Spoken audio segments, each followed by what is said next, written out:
I gave them 7 years, built their systems, trained their team, carried their chaos. And in return, they fired me with a smile. Not knowing I was the reason their building still stood, it started like any other Monday. Vanessa clocked in at 7:45 a.m. sharp. She dropped her son off at daycare, grabbed a gas station coffee, and slipped into her cubicle at StormTech Solutions, the same place she'd worked since her 20s. Her inbox was full, as always, support tickets, budget reports. To system outage warnings she fixed before anyone noticed. She was efficient, focused, invisible, until 10:06 a.m. Vanessa, can we see you in the conference room? The voice belonged to Sandra, the new HR manager who barely knew how to run payroll. Vanessa blinked. This wasn't a scheduled meeting. Inside the glass-walled room sat Sandra, looking awkward. Her manager, Paul, pretending to look serious. And Chloe, Paul's 23-year-old niece, freshly hired 2 weeks ago with no real experience. A folder sat on the table. We received a formal complaint. Sandra began, not meeting Vanessa's eyes. It concerns some unprofessional behavior and communication toward junior staff. Vanessa raised an eyebrow. What behavior? Paul leaned forward. You allegedly told Chloe to stop wasting time on TikTok and made her feel unsafe and micromanaged. Vanessa's face didn't change. I told her the client report was overdue. She hadn't started it. That's not harassment. That's called work. Sandra interrupted.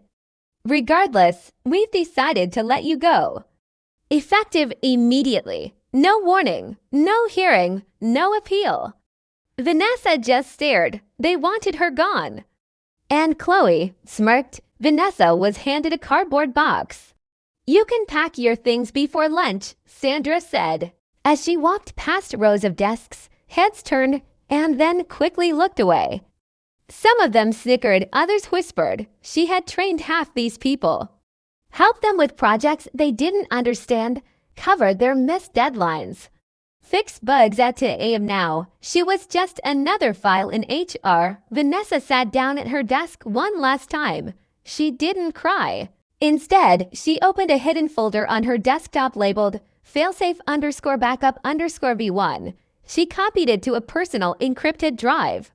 Inside, internal documentation, client contract inconsistencies, Slack messages showing how Chloe skipped training, error logs tied to Chloe's faulty report, budget spreadsheets padded by Paul. She didn't delete anything, didn't sabotage, just took her truth. Then she unplugged her headset, placed her badge in the box, and stood up. Good luck running the place, she whispered. They thought I was replaceable, but I built this company from the inside out. And soon, they'll wish I never left. They thought I walked away empty-handed, but everything they ran, the tools, the workflow, the system, it was all mine. And I left with the one thing they never expected. Control. Vanessa didn't waste time being angry. She was tired, sure, betrayed, absolutely. But mostly, she was calm because she knew something they didn't. StormTech didn't function because of Paul's leadership or Chloe's charm. It ran because of her system. She'd spent for years building StormOps, an internal workflow tool that tracked everything. Employee task efficiency, missed deadlines, budget usage, client response time, and server incident patterns. It was the company's nervous system. And no one else knew how it worked. Vanessa had left behind a clean desktop. But she also knew the failsafe she embedded years ago, not for revenge, but because she was smart. Encrypted logs backed up to her personal drive. Access keys to third-party client portals. Data structure maps and passwords saved in her old test environments. Paul had told IT to delete her account, but Vanessa had written IT's original access scripts. She logged in through an old admin bypass that was never closed. She didn't touch a thing, didn't sabotage. She just started watching. Within 2 weeks, StormTech started to wobble. Chloe missed a major submission deadline, blaming the new intern. Client response times doubled. Payroll was delayed when Sandra couldn't find the automation folder. And Paul had no clue how the new projects were tracked because Vanessa had built the dashboard custom to herself. From her laptop at home, Vanessa read the panic messages flying around Slack. Can anyone find the Q3 budget sheet? Why are half the report links broken? Clients angry. We missed the server update again.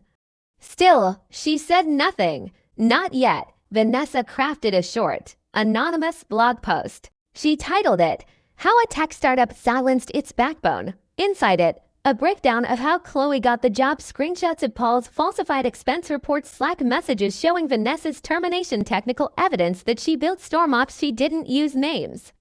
Just facts. The blog went live on a Friday night. By Monday morning, it had 40,000 views. By Tuesday, tech Twitter was tearing the company apart. Guess which startup just nuked itself?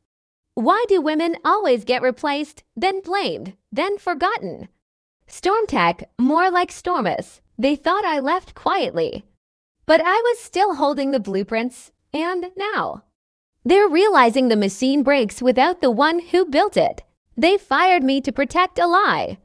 But I didn't raise my voice. I raised the truth. And when I did, the internet did the shouting for me. Vanessa sat in her apartment, laptop open, watching the post's analytics climb. 42,117 views, 3,209 shares, 1,800 comments, Reddit threads exploded. LinkedIn DMs rolled in. Former employees began chiming in anonymously. I worked there. She's not lying. I remember how they treated her. Disgusting. Chloe couldn't even answer basic client emails. Vanessa carried that place. Someone dug up Paul's old photos from yacht parties labeled Client Budget Review. The internet connected the dots faster than she ever could. Vanessa didn't need to say another word. The web was talking now. Monday morning at StormTech was chaos. Emails bounced. Clients called nonstop. 3 investors pulled out within 48 hours.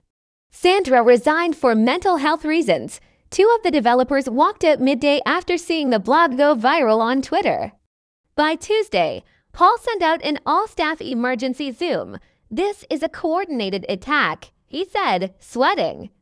We're working with legal. Nobody say anything online, but it was too late. Clients had already started demanding refunds. Some publicly canceled their contracts, tagging the company in posts like, "We don't work with thieves. You fired the wrong person. Credit your engineer, or lose your clients." By Thursday, her inbox had 97 messages. A national business podcast wanted an interview. A recruiter from a top-tier tech firm offered her a lead engineer role. 3 ex-StormTech employees asked if she was building something new. She agreed to one interview, a quiet, calm conversation where she simply said, "I didn't want revenge. I just wanted to be heard. I built something that mattered. And they chose to erase me instead of recognize me. So I reminded them that builders don't stay silent forever." That clip hit 3 million views in 24 hours. Someone leaked Slack logs from Chloe's onboarding. It showed her skipping training, mocking Vanessa behind her back, and joking, "I don't need to learn this. I'm family." The comments were brutal. Sponsors dropped. Her LinkedIn was locked down. Her name became a cautionary tale. Vanessa didn't gloat. She just watched, calm, steady, focused. "I never raised my voice. I didn't need to. I just told the truth. And the world turned up the volume. They laughed when I was walked out. Now their desks are empty. Their names forgotten. And I didn't just survive. I rebuilt everything they tried to erase. By the end of the month, StormTech Solutions looked nothing like the company Vanessa left. Half the staff had resigned. 3 major clients dropped out. No new contracts were signed. HR was a revolving door. Paul stopped showing up altogether. Photos of the once busy office now showed empty cubicles, silent phones, abandoned coffee mugs. It didn't collapse overnight, but it was dying in plain sight. The machine Vanessa built now barely clung to power without its core. One cold Wednesday morning, Vanessa received an unexpected message from an unfamiliar email from paulh@stormtech.com. Subject: "Off the record, I messed up. I should have handled things differently." Would you consider meeting for coffee? I'd like to explain. And maybe apologize. She didn't reply. She didn't need his apology. Because what he truly wanted wasn't forgiveness, it was relevance. And Paul had become just another failed manager in a long list of men who underestimated the wrong woman. While StormTech crumbled, Vanessa thrived. She accepted a role at a rising clean tech startup, one with real values and real respect. She now led a team of engineers who listened, collaborated, and learned from her. Her first project, a workflow tool 10x better than StormOps. This time, her name was on every line of code. One night, while locking up her new office, a young intern nervously asked, "Vanessa, do you ever regret how things went down?" "I mean, the blog, the backlash," she smiled. "No, because the truth didn't destroy my old company, it revealed who they really were. And sometimes, the best revenge is building something better."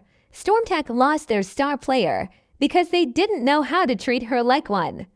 But she didn't sync with them. She rose, rewrote the rules, and reminded the world, the best builders never stay buried.